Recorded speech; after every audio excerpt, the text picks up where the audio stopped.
নমস্কার। জয় রাম, জয় রাম। শ্রীমদ্ ভগবদ্গীতার মোক্ষযোগ থেকে আজকের নিবেদন।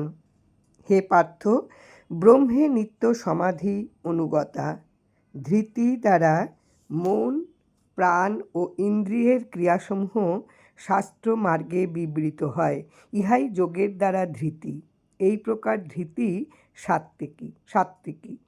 হে পার্থ, মনুষ্য যে ধৃতি দ্বারা ধর্ম, অর্থ ও কামকে নিত্য কর্তব্যরূপে অবধারণ করে এবং উক্ত ধর্মাদি সম্পাদনকালে কর্তৃত্বাদি অভিনিবেশপূর্বক ফলাকাঙ্ক্ষী হয়, তাহা রাজসিক ধৃতি।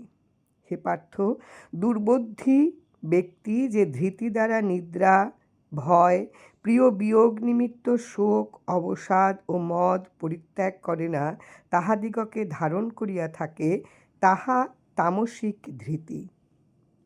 হে অর্জুন, এখন আমার নিকট ত্রিবিধ সুখের বিষয় শ্রবণ করো, যে সুখের দীর্ঘ অভ্যাস দ্বারা মানুষ প্রীত ও পরিতৃপ্ত হয় এবং যে সুখ প্রাপ্ত হইলে সব দুঃখ হইতে সম্যক রূপে মুক্ত হয়। জয় রাম, জয় রাম। গুরু কৃপা হি কেবলম।